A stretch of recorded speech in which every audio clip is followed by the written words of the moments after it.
Om Shri Gurubhyo Namaha Harihi Om Om Sahana Bhavatu Sahanau Bhunaktu Sahaviryankaravavagai Tejasvinavadhetamastu ma Vidvishavai Om Shanti Shanti Shanti.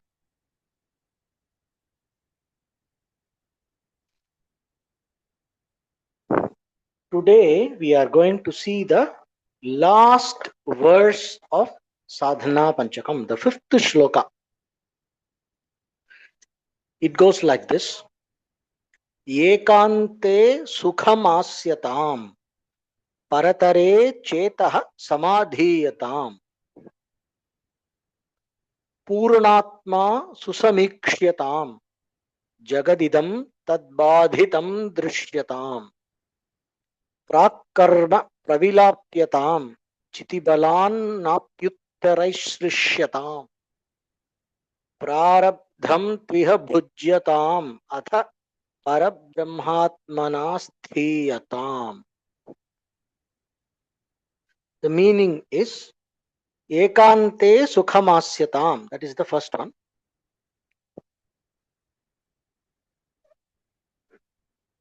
Gain happiness in being alone. Make yourself comfortable in being alone. Obtain your happiness in or from aloneness. That is the first one. Ekante sukhamasyatam. Paratare chetah samadhiyatam. Establish your mind totally and make your mind stable and steady in the absolute self. Merge in it, steady in it, etc. Purnatma susamikshatam. See well, properly, the supreme or the absolute complete self. See the complete self. Purnatma. Purna means complete. Fullness, the full self, complete self, absolute self. Purnatma. The Atma which is Purna. You can say like that. Purnam, Purnamadah, Purnamidam, we say, no? The fullness is that, the fullness is this. So, the self which is of the nature of fullness. Purnatma, Susamikshatam. See in the sense, only see here, Samikshatam means completely see only that, totally see only the self, or see only the self to the exclusion of everything else, or see everything else, everything as the self. There is no everything. Basically, see the self with the perfection of the vision of understanding through the right understanding, right? Born of realization, basically. Jagadidam tad baditam drishyatam. Jagadidam, this world, this finite visible world, you see that in a way that it is resolved or negated by the vision of the absolute truth. This relative perception is resolved in the understanding or the wisdom of the absolute. See the world to be negated in it by it. It here means the supreme, the knowledge of the supreme self. Jagadidam tad baditham drishyatam. Prakkarma pravilapyatam. Completely dissolve the past, dissolve or absorb or merge the past karmas in the self, in the wisdom of the self. By the power of the wisdom of the self, the past karmas will be gone. It can be taken like that. Chiti balan napyuttaraishlishatam. By the power of the self-knowledge, the kind of the force of awareness generated by the self-knowledge, by the power of that, You are also not associated with the karmas in the future. Na api uttaraihi slishyatam. Also not in the future attached to or connected to. You are not connected to the future karmas as well by the power of wisdom. You are not associated with the future karmas either because of the power of knowledge, self knowledge. The current karma, prarabdham tu iha bhujyatam. Prarabdham tu iha bhujyatam. The present karma that is responsible for the everyday experiences that has already started to manifest is called prarabdha karma. That here experience while you are in the body. You will experience the result of prarabdha karma here. We will see one by one. Atha parabrahmatmana sthiyatam. When the prarabdha karma is exhausted, when the karma that sustains the body is over, the mind and along with everything will be absorbed. The individuality will be completely absorbed or dissolved or resolved into the absolute for all practical perceptive purposes. Okay. Thereafter, be the absolute self. Sthiyatam, be established totally, absolutely, which is called Videha Mukti or Turyavastha, etc. Now, this last verse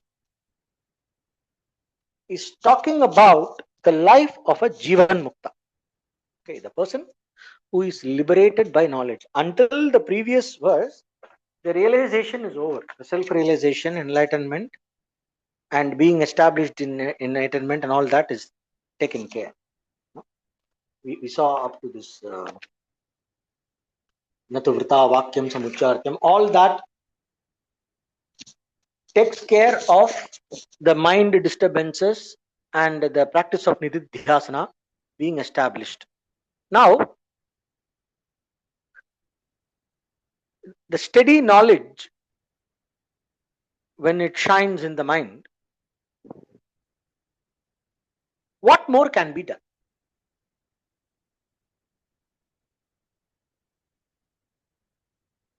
The transactional aspects of everyday life were addressed until the previous verse.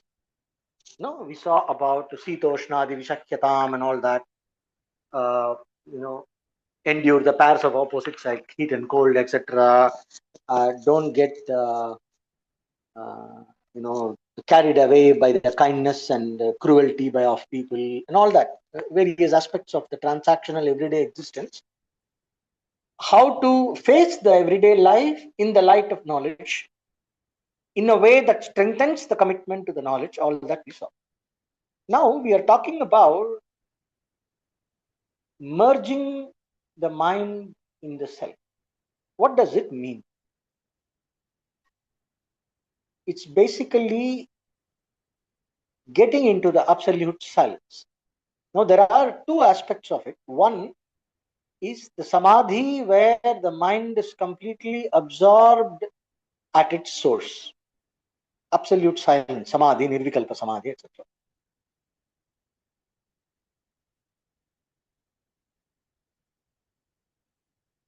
There are different levels of samadhi and all that. We'll not go into that.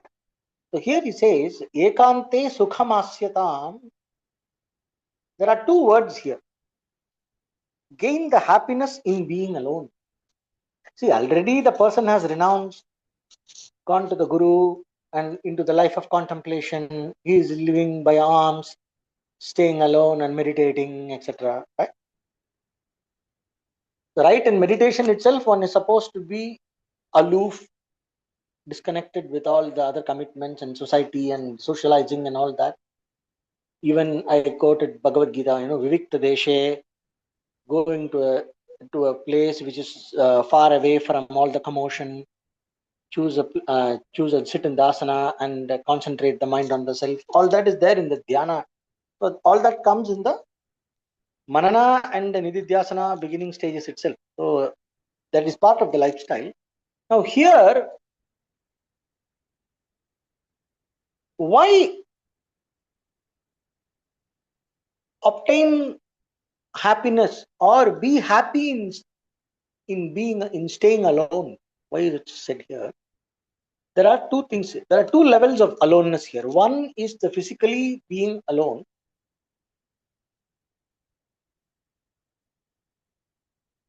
and enjoying that aloneness, no? Enjoying physically being alone. In the sense you are very comfortable in being alone, which means when you are comfortable in a given state, you are not trying to look for something else. When you are absolutely comfortable in a chair, for example, the chair is good, comfortable, there is no body pain, etc. You are not bored and all that. You are not going to get up and go and try to do something. When your mind is very comfortable, you are not looking to entertain yourself. You know that absolute peace. So this happiness he is talking about is of the nature of peace that comes from inner absorption in the truth, which allows you to be totally comfortable and satisfied in peace with yourself and while staying alone. Now, there is a explicit mention here because the staying alone is to be encouraged. Do not seek company. Do not keep yourself too active.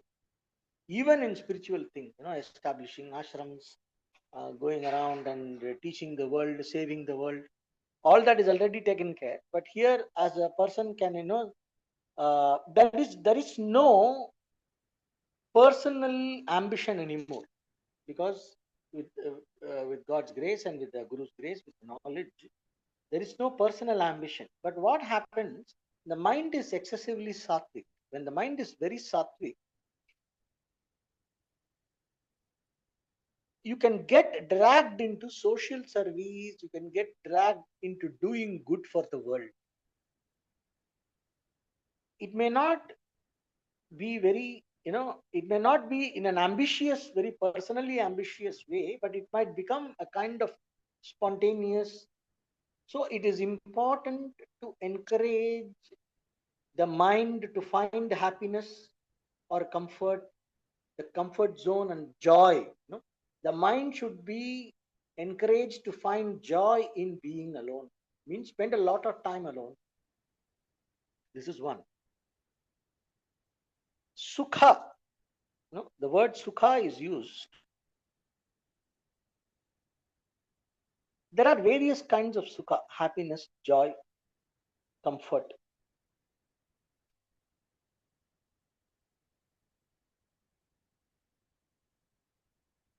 Vishaya sukha.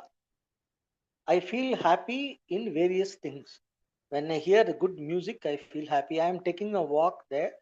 Some favorite song of mine is played from some shop, and I immediately feel a joy inside me. There's a recognition of something that strikes a chord. Then I feel happy. So if I am traveling, for example, I was going in some neighborhood somewhere in one another country, and then I see a painting of goddess Durga.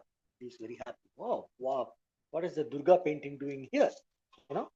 So there are various things that are capable of generating happiness. Association with things that generates happiness in our mind. Vishaya sukha, indriya sukha, by giving pleasant sensations through the five organs of perception. Good, good things to see, good things to hear, touch, and all that. Good food, good smells. Then there is knowledge, sukha coming from reading poetry, artistic indulgence, sukha coming from enjoying the scriptures. You keep on reading and you indulge in logic, spend a lot of time in the tarka, in very sophisticated logical arguments, commentaries, sub commentaries, and indulging in knowledge. Even though the knowledge is connected to Brahmajnana, the knowledge of the self knowledge, Vedanta itself is a notion of scriptures. You can, for the sake of the joy of being associated with the scriptures and reading the scriptures, one might develop a taste for it, and hoarding more and more books, enjoying reading and keeping oneself all the time busy with the scriptures and the texts. That is also a vishaya. That is also obtaining happiness from a second thing. So obtaining happiness from being alone means not looking for any kind of secondary association, not looking for connecting with anything else or any specific object or situation to experience that state of happiness in the mind. So the mind should not look for some object or a situation or people, driven by the tendency to want to feel happy or to feel joyful. The joy must come from aloneness. So this is a kind of uh, I would say a discipline that is recommended here for a person who wants to be established in this. There is one the set of benefits that comes from self knowledge they talk about when they teach texts like Tattvabodha. So one of them is called Paratantra Nivritti. Not being psychologically dependent on other things is one of the benefits. You are not psychologically dependent on other things for your happiness or satisfaction. So ekante sukhamasyatam, as a practice, as a dedication, as a tapasya can mean this, because it is connected with the next instruction, paratare chetaha samadhiyatam. Absorb the mind entirely in the Supreme Self. That's the point from where the minds are. So it is recommending practice of samadhi, and practice of samadhi is possible only when you are staying alone. So stay alone and practice samadhi, the internal samadhis. That's what I understand as meaning it here. But there is also a way of translating which can say aloneness here means the absolute self, that which is without a second entity, ekameva dvitiyam, one without a second. No, that is one of the ways in which the self is described. So obtain your happiness from the absolute self alone. Understanding that you alone are here, there is nothing other than you. Atmaiva idagum sarvam, self alone is here, it can mean that. And in this knowledge, let the mind be completely absorbed. Paratare chetaha samadhiyatam. Let the mind be steadily established in the knowledge. But we have the next line, Purnatma Susamikshatam. See the absolute self properly, well, completely, or see only the absolute self. Then what happens to the world? What happens to the perception of the world? Resolve the perception of the world in the vision of the absolute self. What does it mean? How to understand this? I'll give an example. I am showing you a wooden elephant. When you travel into these tourist places, there is always this elephant made from marbles, elephant carved marbles, marble elephant, wooden elephant. Right? So when you look at the wooden elephant, what is this? You say elephant, but then you inspect. Then you are asking the person, is it teak wood or rosewood or sandalwood? Then the person says, this is made of rosewood, basically wood. Okay. So when you are seeing the wood, you are not seeing the elephant. You are focused on the wood. But when you see it as the elephant, you are not thinking about the wood.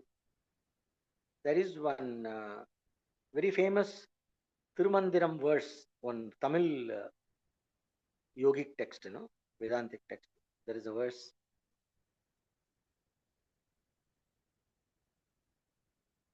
The elephant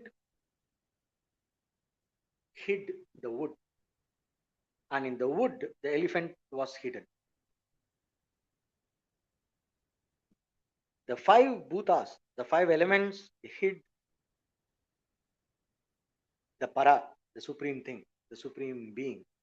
And in the supreme being, the five elements got hidden. There is a verse. Marattai maraitadu mamadayane, Maratil marindadu mamadaya. Parattai maraitadu parmudal bhudam, Paratil marindadu parmudal bhudam. One Tamil verse. That's what is being said here. Satya, Mithya, and all that we must have studied, right? So, the world, tad badhitam means being negated by the knowledge, by the cause effect analysis, by the Vedantic analysis. So when you look at the world, there is the experience of the world. There is perception of the world. You see, there is through the eyes and the mind, you see things. There is practically, you are able to distinguish food from the plate and the plate from the table, water from the food, practical, right? You are able to distinguish when you are walking the road from the ditch. This is required. There is a saying that says, karyadvaitam na karihijit. Do not bring advaita in everyday actions. In everyday actions, use common sense. So the perception based everyday life goes on. Jagadidam tad bhaditam drishyatam. But do not lose your vision of the absolute self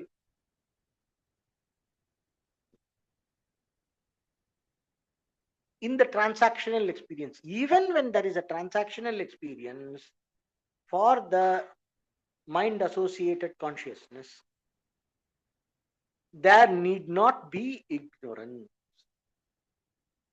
In our school days, we studied about refraction. There is something in physics called refraction. That is, if you take a stick and you put it in water, from the point where the stick enters the water, you will see that the stick is bent, right?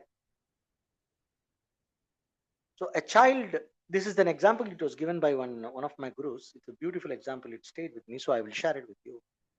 A child bought a new scale. This scale, you have these decorated nice scales. When you buy a new scale for measuring, the measuring scale, so there used to be some in various colors. Plastic ones come in beautiful colors.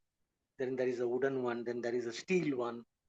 So each one buys one special scale. And when you are in your kindergarten school, having a good scale or a pen is a thing. It's an excitement for the kid. So the kid bought this scale, new scale, and then there was a fish tank, some golden fish or something. So kids cannot keep quiet. So this kid went and put that scale inside the fish tank. And then it saw that the scale was bent. And for a moment, the kid thought the scale is broken and started crying. And then the teacher showed the kid, hey, no. It only looks like this because it's inside water. See? And he removed the scale and showed the scale. See, it is not bent. It is bent because of the water. And then he said, you will study in your high school about it. And then later when the kid grew in high school, it studied and understood. I remember the kindergarten teacher telling me the principle of refraction and other things. But then even there instinctively the kid understands that it shows, you remove the scale is not bent. Then you put it in water, it looks bent. And then he puts the entire scale in water, says, see, it is not bent. So only in the surface it looks bent. The scale is not broken. And once the kid understands that, stops crying, becomes calm, and continues to play with the scale in the fish tank, trying to meddle with the fish. Now, after knowing that the scale is not bent, the kid continues to play, but it continues to see the scale bent. The bent scale is the experience. The visual experience continues to be the bent scale. But the mental experience is not the sorrow that arose from, oh, my scale is broken, is gone. That ignorance and the consequence of the ignorance, which is the sorrow, the shoka and the moha, say the sorrow and the delusion, no, that is gone. The attachment and the sadness and all the emotions, everything is gone. All that is caused from the ignorance, the wrong idea that the scale is bent, is gone. So knows that my new scale is safe, but continues to see the bent scale. When that scale is measuring scale is put in the water, it looks bent. So for a kid who doesn't understand the physics, it looks like a magic. It's wondering about it. But still, it knows the scale is not bent. It is only visual and it is not bent. You see, experience, the perception experience, the visual experience continues to be the same, while the mental experience changes. So, baditam, the wrong knowledge is negated. Similarly, we think that there is this world. There are various things, the panchabhutas, the body, the prana, the mind. There are so many things. There are people. There is this world, then the things and the gods and all that. We have all this conception of multitude. But there are no many things. There is only one thing that appears as many. When the Vedantic knowledge is applied to this perception of multiplicity, this experience of multiplicity of various things, of this duality, continues to be experiential duality, but it is not understood as duality. It is seen, the oneness, the vision of the one supreme reality is not lost while the duality is experienced through the mind, body, and the sense organs. That is Jagadidam Tadbaditam Drishyata. So everyday activities according to the prarabdha karma continues, but it is not binding. It is not perpetuating samsara because there is no ignorance to back it up. It is not understood as multiplicity, but the mind, the intellect is absorbed is very steadily established in the vision of oneness, of that supreme truth, which is one without a second. Because the understanding is rooted in the self knowledge, the apparent duality in perception does not generate samsara anymore, does not bring the feeling of limitedness either, because paratare cheta samadhiyatam, when the mind is absorbed at its origin in the experience of samadhi, it is a different kind of consciousness. But the mind becomes active, normal mind, during taking classes, going for bhiksha, or while eating food and taking care of the everyday activities. The mind is going to be normal. The mind will not be in that same consciousness. But the mind need not be in samsara. The mind can still be in Brahman when every experience of duality is negated in knowledge. One need not keep the mind in one particular state. Whatever may be the state of mind, the functional mind is not limiting the self-knowledge in any way. There is one beautiful line that comes in Aparoksha Anubhuti by Sri Shankaracharya. It says, Yatra yatra mano yatayaha, tatra tatra samadayaha. After a realized person masters the various kinds of samadhi, internal samadhis, external samadhis, and all that, wherever the mind goes, there and there is samadhi in the self. It says, Yatra yatra mano yatayaha, tatra tatra samadayaha. So it is talking about Sahaja Samadhi. Sri Ramana Maharshi talks extensively about Sahaja Samadhi. It is a kind of complete absorption in self-knowledge in all modes of function. Okay, we can understand it like that. Purunatma susamikshata tad jagadidam tadbadhitam drishyatam. Now,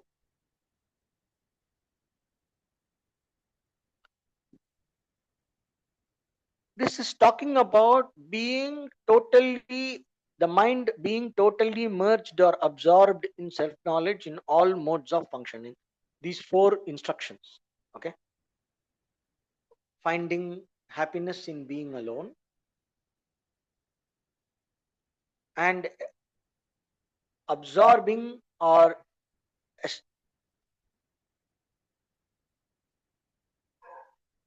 dissolving the mind or absorbing the mind or steadying the mind completely in the absolute self, in the supreme self.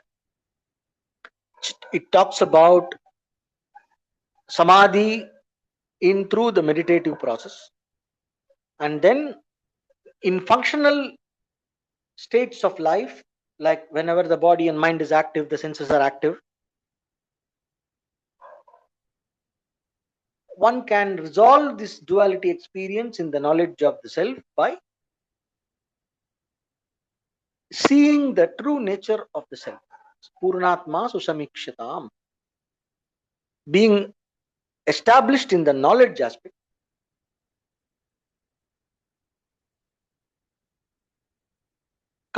encountering the dualistic experience that comes through the life lived through the body, because the mind functions through the body and the sense organs. Whatever experience is coming, that can be resolved by the power of knowledge, right? So that talks about external samadhi, internal samadhi and external samadhi. It is the advanced description of nididhyasana, advanced nididhyasana, or being perfecting the knowledge, let us say perfecting the self knowledge. So basically what we can take from this is, when we are going to a master or when we are learning from a master, because the master appears to be doing some activities, it does not mean that he is restless or he is bound to the world and all that. Self realization, being absorbed in the self, does not mean that he is all the time sitting with complete stillness in samadhi, without breathing, without nirvikalpa samadhi. That alone need not be considered as a high state. There is no high state of consciousness or low state of consciousness. There is only one reality of the self, and that does not change by the nature of the body and the mind. So whether the mind is absorbed inside or active outside, relatively speaking, the self knowledge need not be disturbed in the person who has realized. This is what we can take from this shloka for us, for all practical purposes. So do not judge the realization level of a master based on the external activities that person is performing. Whatever you are able to see that person is doing, it tells you nothing about the knowledge inside. Only that person knows. Nobody else can say anything, because one person is sitting all the time in 5 hours, 6 hours, absorbed in meditation in a cave. That does not mean he is more realized than some other master who is, all the time busy taking classes, doing puja and all that. Doesn't mean that this person is a greater master than that person. This kind of ideas and all we get. It's nothing like that. So the quality of the mind displayed and the body displayed, the nature of the activities of the body and the mind need not say anything about the level of being established in the knowledge. The person might be completely in samadhi, but still can be completely ignorant, and he has achieved samadhi through pranayama and other kundalini practices and need not have knowledge. So don't confuse enlightenment with yogic with various yogic practices and various states of mind and body. This is one takeaway we can take from this. And we all have this question, what happens? Okay, self realized, and everything is over, samsara is over, so what next? This kind of question comes to us because we are always pursuing this or that. From our state of mind, that is sustained by the force of ignorance and vasanas and everything, where the self knowledge is absent. One cannot understand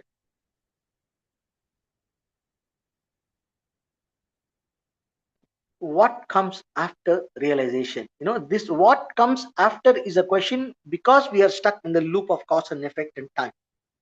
This question itself does not arise once the self is realized. There is a term that comes in Upanishad, kritakrityaha, the one who has achieved all that needs to be achieved. You will ask, oh, then it will be boring. No, it will not be boring. Definitely, it will not be boring because all the masters have said that it is not boring. You know, they say things like, divine love, the person becomes a channel of divine love and spontaneous and all that. These are all various words told to entertain you and me, for us to appreciate that from our state of mind, in order to not, so do not project about the life after realization while one is inside ignorance. Don't talk about how it will be to wake up from the, how it will be the waking state while you are inside the dream, right? One thing that is told that we can relate to, there are a couple of things that we can relate to, is you don't need anything for happiness. One of the ways of putting that, they say, is you don't do anything for the sake of happiness. If at all you do anything, it is because you are happy. So whatever activity the body and the mind does is a consequence of the inner fullness overflowing. This is one way of putting it. There are various ways of putting it. According to the questioner, the tradition, the teachers, they presented the life of a Jivan Mukta in a different ways. But generally in the tradition, the life of a Jivan Mukta is presented in a way that we can take something from that and apply in our everyday life. For example, the next verse, prakarma pravilapyatam, dissolve all the past karmas. All the past karmas will be dissolved. It is a statement. We can also say that let allow all the past karmas, dissolve them in knowledge, which means spontaneously all the endless past karmas are cancelled. It's like there is no more depth. There is no more past karma that is going to bind you, and because the birth is caused by the cycle of karma and karma phala, karma and the result of karma, action and the result of action associated with the sense of doership. That's what is samsara. It keeps on going, birth, death, birth, death. So how will it stop? There are innumerable past lives and innumerable past karma. So we say the fire of knowledge destroys all the past karma in one shot. So there are three kinds of karma. They say sanchita karma, agamya karma, prarabdha karma. Prak karma, the past karma, pravilapyatam. You dissolve all the past karma because of the knowledge. It's gone. All the sanchita karma is gone from all the innumerable past lives. Everything is gone in one shot. Now, what we can take from this is the past karmas don't matter. We can take it like that. The past karmas don't matter. There is a beautiful translation by Sringeri Shankaracharya. He says that is not the exact translation, but that is the practical translation which we can use for our interpretation.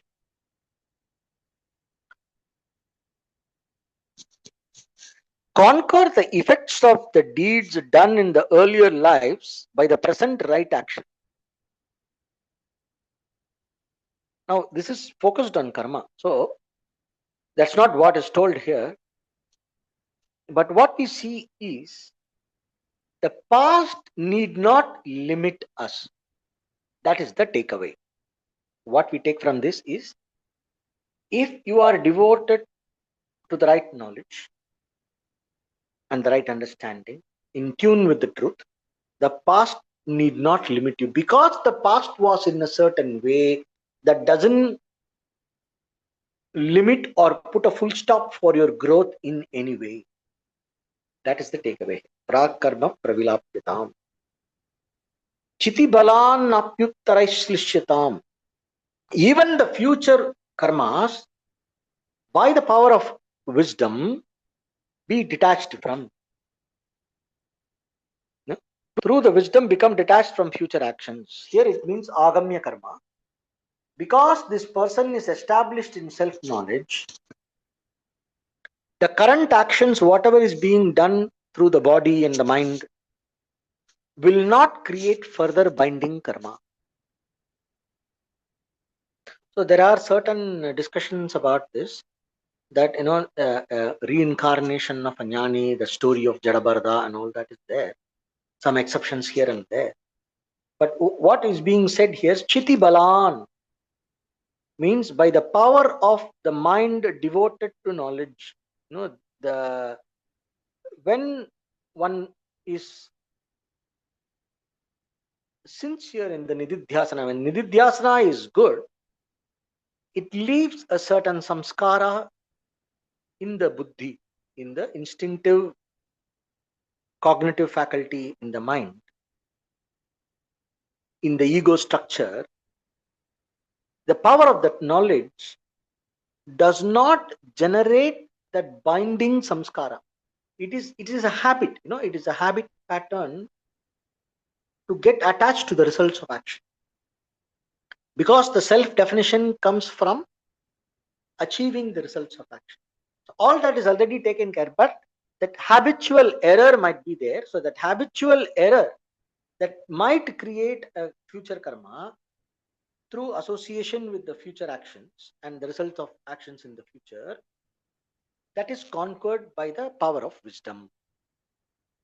All that is required is to be established in the wisdom, in the truth of the self, and that take care of past karma and the future karma. So don't worry about it.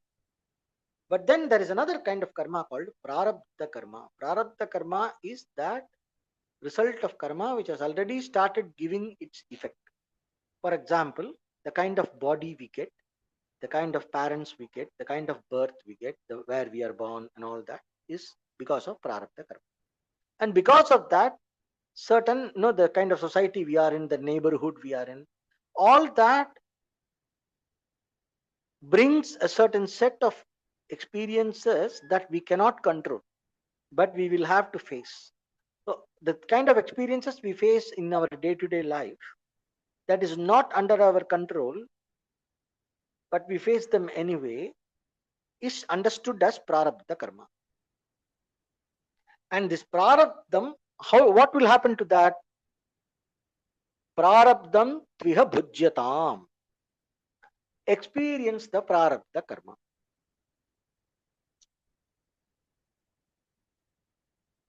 Experience and exhaust the prarabdha.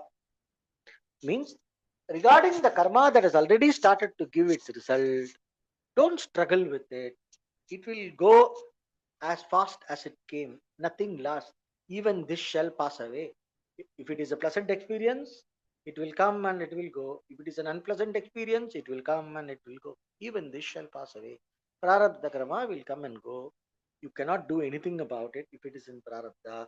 So don't worry about it. It will come and go. Just experience it and exhaust it. Don't struggle with it, and don't try to go out of your way to change your thing.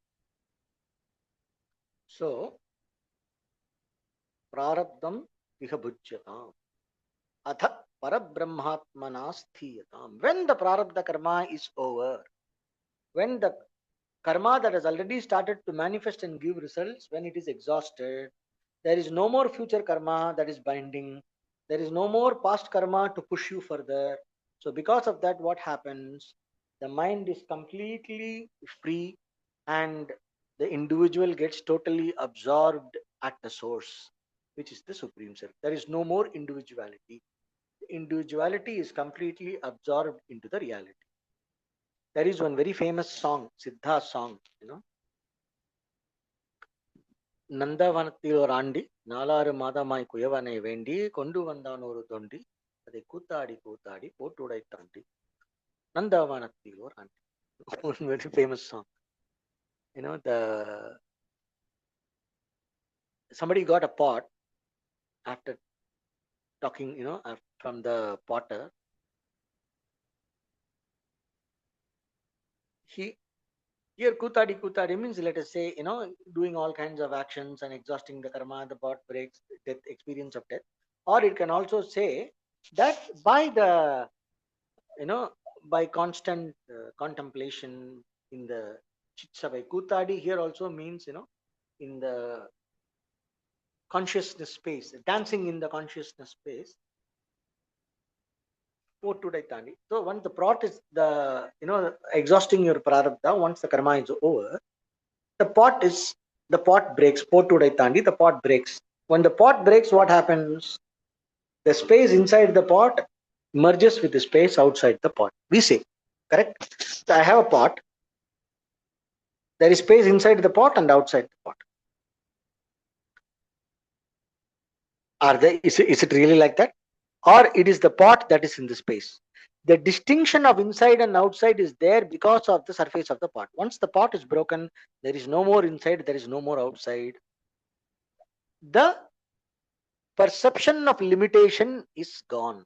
So similarly, Parabrahmatmanasthiyatam, the self is always Parabrahman, but the apparent individuality that was just for the sake of appearance is completely gone. What they call as Mahaparinirvana or Mahasamadhi.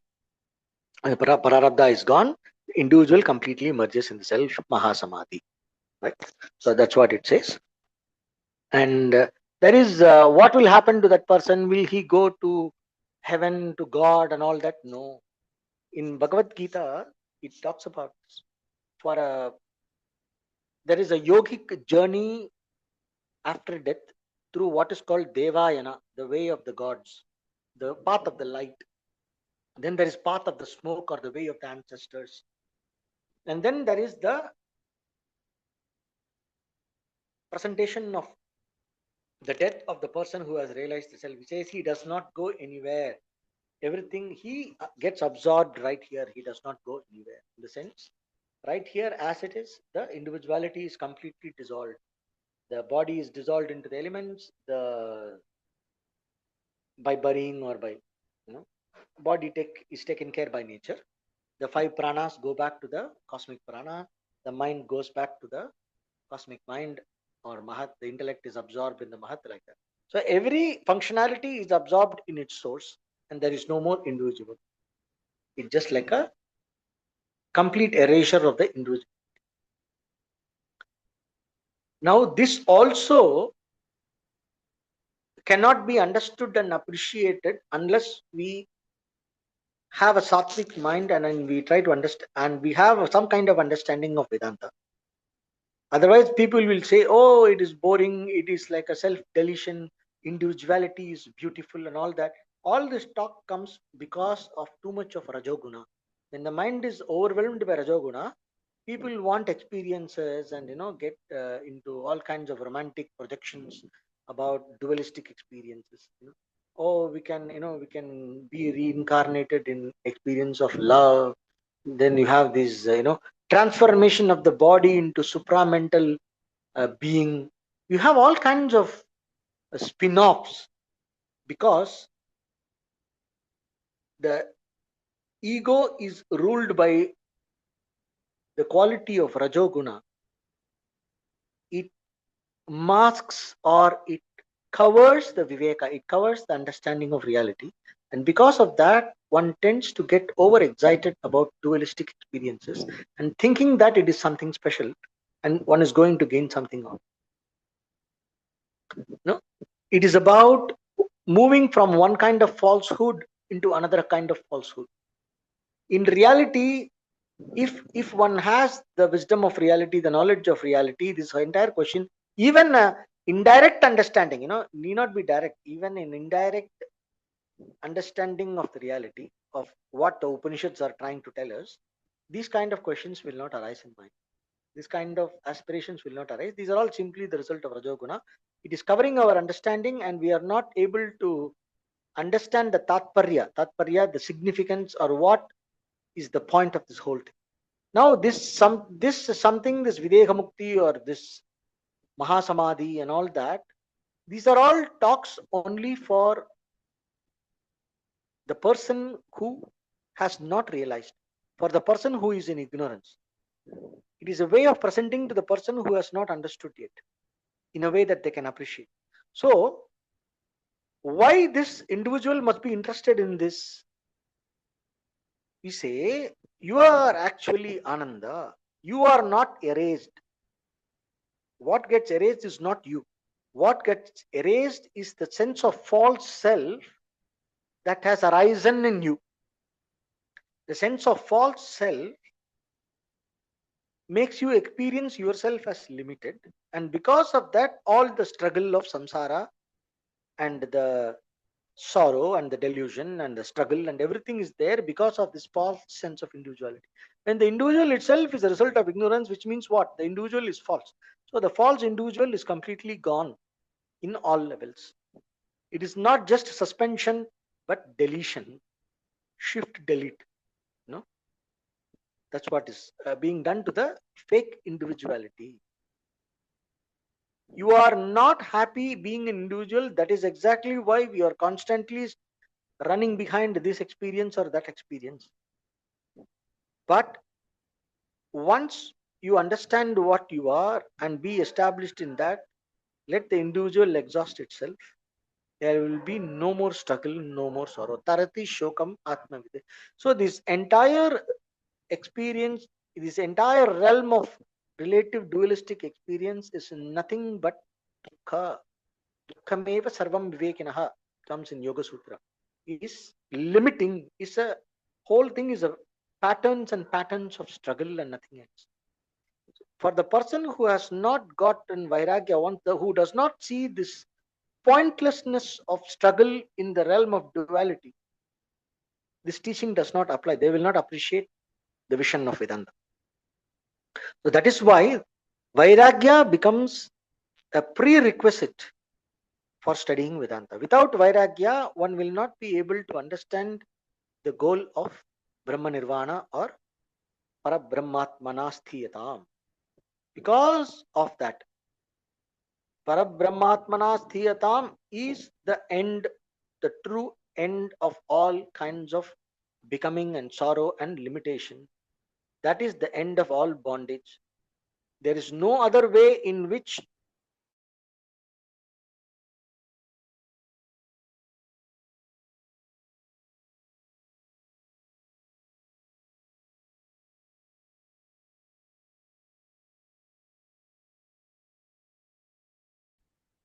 when all the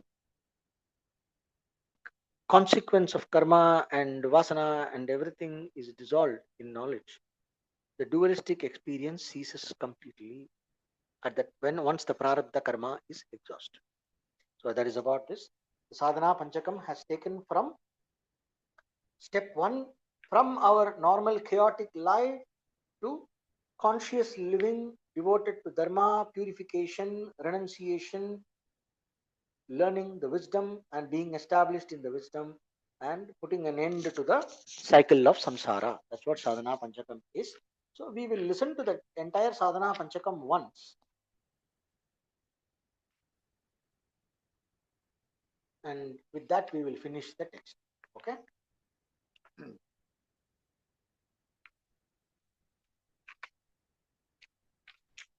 वेदो नित्यमधीयतां तदुदितं कर्मस्वनुष्ठीयताम् तेनैषस्य विधीयताम् अपचितिः काम्ये मतिस्त्यज्यताम् पापौघः भवसुखे पुरुषोऽनुसन्धीयताम् आत्मेच्छा व्यवसीयताम् निजगृहात् पूर्णं विनिर्गम्यताम्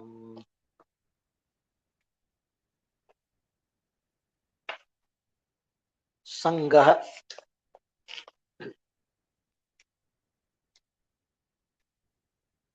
संगः सत्सु विधीयताम् भगवतो भक्तिर्दृढाधीयताम् शान्त्यादिः परिचीयताम् दृढतरं कर्माशु संत्यज्यताम् सद्विद्वानुपसृप्यताम् प्रतिदिनं तत्पादुकासेव्यताम् ब्रह्मैकाक्षरमर्थ्यताम् श्रुतिशिरो वाक्यं समाकर्ण्यताम् वाक्यार्थश्च विचार्यताम् श्रुतिशिरो पक्ष समाश्रीयताम् दुस्तर्कात् सुविरम्यताम् श्रुतिमतः तर्कोऽनुसन्धीयताम् ब्रह्मास्मीति विभाव्यताम् अहरहर्गर्वः परित्यज्यताम् तेहेहं मतिरुज्यताम् बुधजनैर्वादः परित्यज्यताम्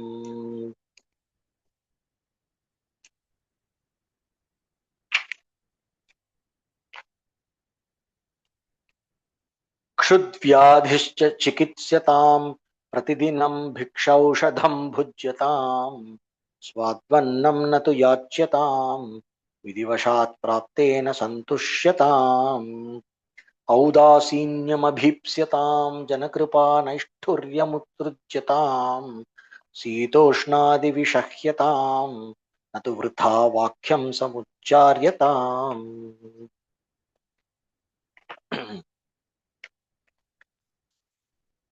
एकान्ते सुखमास्यताम् परतरे चेतः समाधीयताम् पूर्णात्मासु समीक्ष्यताम् जगदिदं तत्बाधितं दृश्यताम् प्राक्कर्म प्रविलाप्यताम् चितिबलान्नाप्युत्तरैश्लिष्यताम् प्रारब्धं त्विह भुज्यताम् अथ परब्रह्मात्मना स्थीयताम् ॐ तत्सत्. So, we have seen the text Sadhana Panchakam. The translation I have given in a link. I can send you the link here in the chat. People can copy. I have also sent the link to Kananji. You can take from him. This is a good translation. There are many translations available on that. Also in Shastralayam channel, my Guruji's translation and commentary is available. So, if you contact Kananji or me, we can give you the translation. So, go through the notes and have a look at it. Think about it. So, the whole path is basically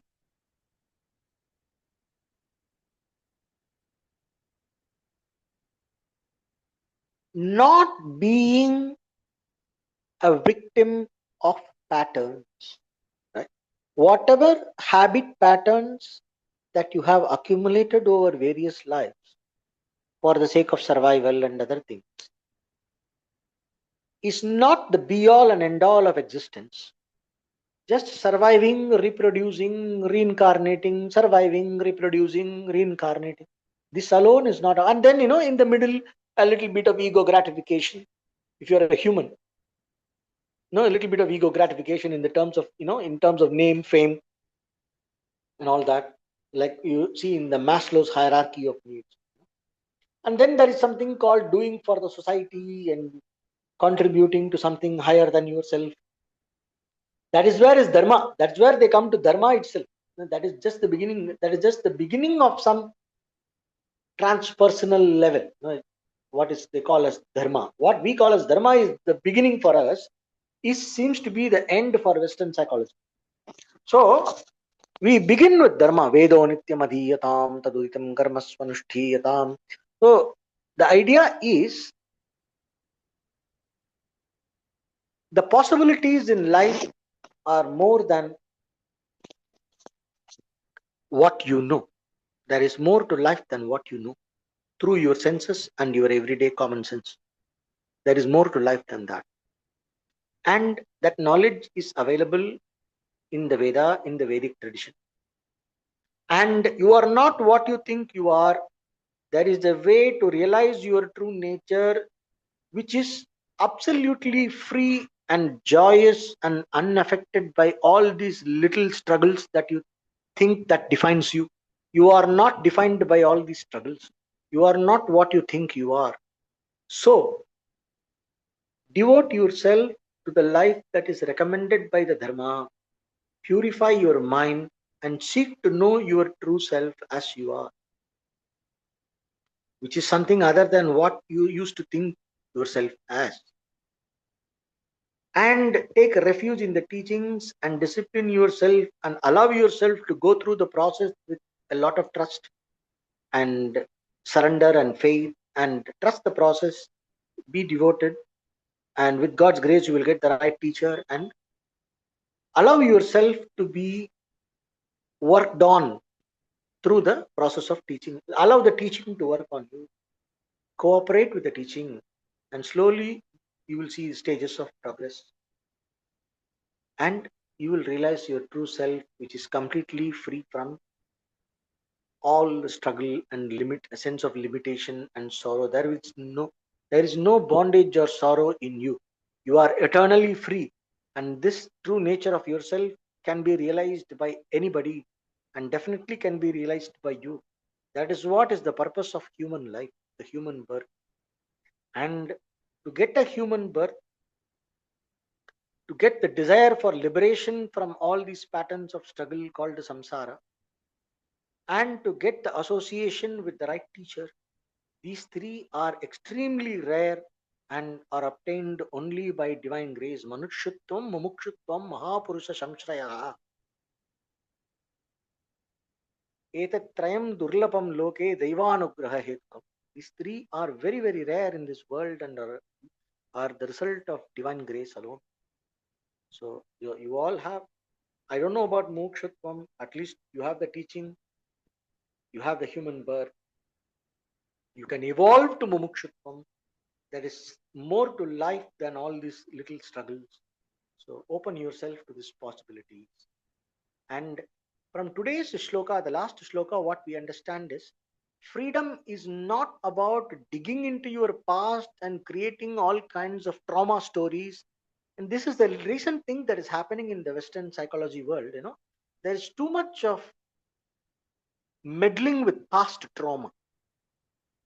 You know, Past trauma is there, yes, it has to be understood in its rightful place, but not given too much importance.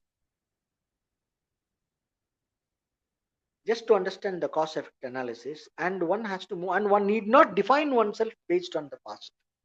You know, there is a lot of victimhood. The way in which the Western psychology seems to deal with past trauma is creating victimhood narrative and all that. So, if at all you need to deal with something in the past, deal with the past memories and events in the light of the Vedantic teaching and the yogic teachings, which is more tuned to liberating you from the struggle patterns of struggle rather than gratifying your ego structure, gratifying and reinforcing your ego structure. So that is not the goal.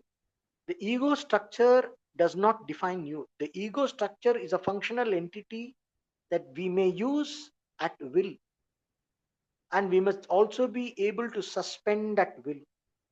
So we have to handle the ego functionality with a certain level of freedom, and that freedom comes only from wisdom, and that wisdom comes only from Vedanta, yogic practice and Vedanta.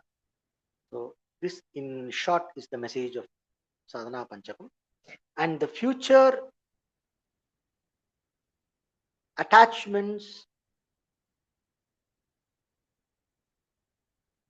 future goals, pursuing your goals and all that is wonderful, but all that comes under Dharma, Artha, and Kama. The true spiritual wisdom is not about a successful struggle towards a future promise that you know you are encouraged to achieve, and a promise of a great future. No, it is not the promise of the great future. It is not some self definition and reinforcing all your past trauma and being stuck with the past. No matter what is your past, you are qualified for liberation simply because you are a human.